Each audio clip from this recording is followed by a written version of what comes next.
Hello everyone, welcome back to my channel. आज हम इस वीडियो में एसएससी जीडी के हिंदी सब्जेक्ट के बारे में बात करेंगे कि आप 19-20 तक कैसे स्कोर कर लें। जैसा कि आप सभी को पता है कि अगर हम लोग एक दो क्वेश्चन भी गलत कर रहे हैं, मॉक टेस्ट में हम लोग ये देख रहे हैं कि एक दो क्वेश्चन गलत होने से 12,000 15,000 बच्चों से हम लोग पीछे चले जा रहे हैं। तो या 5 क्वेश्चन हिंदी में ही गलत कर देंगे तो हम लोग कॉम्पिटिशन में कितने पीछे हो जाएंगे, इसका अंदाजा आप लोग लगा सकते हैं। जो सब्जेक्ट आसान है उसमें हम लोग कम मेहनत करके अच्छा स्कोर कर सकते हैं। तो अगर हम लोग का हिंदी का स्कोर फिक्स रहेगा कि हाँ 2019 तक अगर हम लोग का स्कोर बन रहा है तो बहुत बेस्ट है। क्योंकि इसमें ऐसा होता है कि एक दो ऐसे क्वेश्चन मिल जाते हैं जिसमें जैसे कोई विलोम शब्द या पर्यायवाची शब्द मिल गया। पर्यायवाची में ज़्यादातर प्रॉब्लम होती है कि कोई भी क्वेश्चन ऐसे पर्यायवाची का आ गया तो उसमें कन्फ्यूजन हो जाता है, तो एक आध क्वेश्चन गलत हो ही जाते हैं। बहुत कोशिश पे कभी कभी गलत हो भी जाते हैं। तो सबसे पहले बात करते हैं हिंदी के टॉपिक के बारे में कि कौन कौन सा टॉपिक हिंदी में है। तो इम्पॉर्टेंट टॉपिक सबसे पहले है शुद्ध अशुद्ध शब्द, विलोम शब्द, पर्यायवाची और मुहावरे, तत्सम तद्भव, काल, कारक, उपसर्ग, प्रत्यय, वाच, संज्ञा, सर्वनाम, विशेषण, क्रिया विशेषण और गद्यांश है। गद्यांश से 5 क्वेश्चन आते हैं, जो कि मतलब ये 5 क्वेश्चन आपका वहीं से मिल जाता है। तो कोशिश करिए कि गद्यांश गलत ना हो। अगर आपका गद्यांश में बार बार गलत हो रहा है तो आप प्रीवियस ईयर जितने भी गद्यांश के क्वेश्चन आए हुए हैं उसकी प्रैक्टिस कर लीजिए। गद्यांश के लिए आप इतना हिंदी में जो संज्ञा, सर्वनाम, क्रिया विशेषण और विशेषण के जो क्वेश्चन आते हैं वो आसान होते हैं, उसको सभी कर लेते हैं। लेकिन जो वोकैब के क्वेश्चन जो विलोम और शुद्ध अशुद्ध शब्द या फिर पर्यायवाची, मुहावरे, ये सबसे क्वेश्चन आते हैं, उसी में क्वेश्चन गलत होते हैं। क्योंकि पर्यायवाची में कभी ऐसे नॉर्मल शब्द दिया है तो उसको सब कर लेते हैं, लेकिन कभी ऐसा शब्द दे दिया है कि अगर कोई नहीं मतलब उस चीज़ को पढ़ा तो करना थोड़ा मुश्किल हो जाता है। और ऑप्शन भी ऐसे रहते हैं कि टिक करना मतलब एलिमिनेट करना बहुत मुश्किल हो जाता है। तो ज़्यादातर क्वेश्चन विलोम, पर्यायवाची और तत्सम तद्भव और मुहावरे, इन सब चीज़ में गलत होते हैं। तो सबसे पहले आपको क्या करना है, 3-4 मॉक टेस्ट लगातार दीजिए। उसके बाद ये देखिए कि अगर आपके 2-3 क्वेश्चन या 4 क्वेश्चन गलत हो रहे हैं तो सेम क्वेश्चन ही गलत हो रहे हैं या अलग अलग टॉपिक के क्वेश्चन।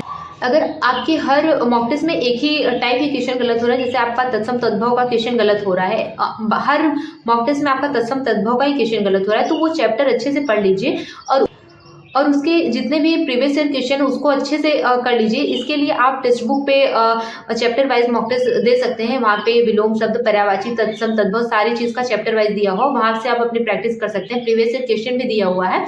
तो आप इस तरह एक चैप्टर को, जैसे आपका एक मॉक टेस्ट में एक विलोम गलत हुआ है तो आप विलोम का पूरा चैप्टर तैयार कर लीजिए। तत्सम तद्भव गलत हुआ है तो तत्सम तद्भव पूरा तैयार कर लीजिए। बाद जो भी टॉपिक वहाँ पे गलत हो फिर से उसका अच्छे से प्रैक्टिस करिए, क्योंकि मैं ये मान के चलती हूँ कभी तक आपने पूरा सिलेबस कंप्लीट कर लिया होगा।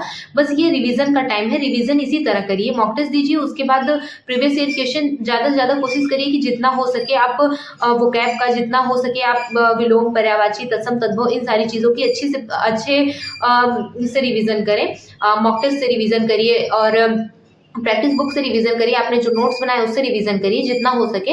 अगर आपके पास और सब्जेक्ट के अलावा इतना टाइम नहीं मिल पा रहा है तो आप ये फिक्स कर लीजिए कि हमको आज 20 पर्यायवाची याद करना है, 20 विलोम शब्द याद करना है और 25 या 50 हमको शुद्ध अशुद्ध शब्द देखने, उसकी प्रैक्टिस करनी है। तो इस तरह आपका स्कोर अच्छा बन सकता है। मॉक टेस्ट का सबसे इम्पॉर्टेंट चीज़ यही होता है कि आप एनालाइज करिए और देखिए कि कमी कहाँ है और उस कमी को सुधार करिए और जितना हो सके प्रीवियस ईयर क्वेश्चन की प्रैक्टिस करिए। और इन सब में मॉक टेस्ट देते टाइम आप हमेशा इस चीज़ का ध्यान रखिए कि जो भी शुद्ध अशुद्ध शब्द हैं या फिर जो भी पर्यायवाची, जो भी विलोम शब्द आपने जो इससे पहले नहीं पढ़ा और आपको मॉक टेस्ट में मिल गया है, उसको एक पेज पे एक साइड शुद्ध शब्द, एक साइड मुहावरे, एक साइड विलोम शब्द लिखिए।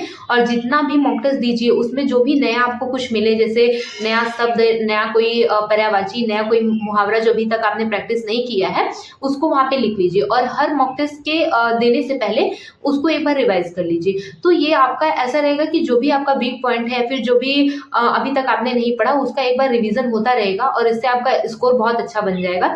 तो ये बेस्ट तरीका है कि अपनी कमी को जानिए और उसके बाद वही टॉपिक को बहुत अच्छे से पढ़िए। इसी से आपका नंबर, जो आपका स्कोर नहीं बन पा रहा है, वो अच्छे से बनने लगेगा। और जहाँ तक मुझे ऐसा लगता है, अगर आप इस तरह करेंगे, अपने मॉक टेस्ट से ये देखेंगे कौन सी चीज़ गलत हो रही है, उस चैप्टर को अच्छे से तैयार करेंगे, प्रीवियस ईयर क्वेश्चन देखेंगे, तो इतने में आपका बहुत बेस्ट स्कोर बनने लगेगा। तो हिंदी के लिए इतना इनफ है। इस टाइम में रिवीजन का टाइम चल रहा है तो इतना आप रिवीजन करिए। और मैं आपका बहुत टाइम नहीं वेस्ट करूंगी, क्योंकि सब अपनी रिवीजन में और अपने प्रैक्टिस में लगे हुए होंगे, क्योंकि एग्जाम में टाइम बहुत कम है। तो अच्छे से पढ़ाई करिए और बहुत अच्छे से प्रैक्टिस करिए, जितना हो सके प्रीवियस ईयर क्वेश्चन लगाइए, तत्सम, तद्भव, विलोम, पर्यायवाची, इन सारे टॉपिक को बहुत अच्छे से पढ़ लीजिए ताकि क्वेश्चन के गलत होने की संभावना बहुत कम हो जाए। अच्छे से प्रैक्टिस करिए। थैंक यू सो मच मेरी वीडियो को देखने के लिए।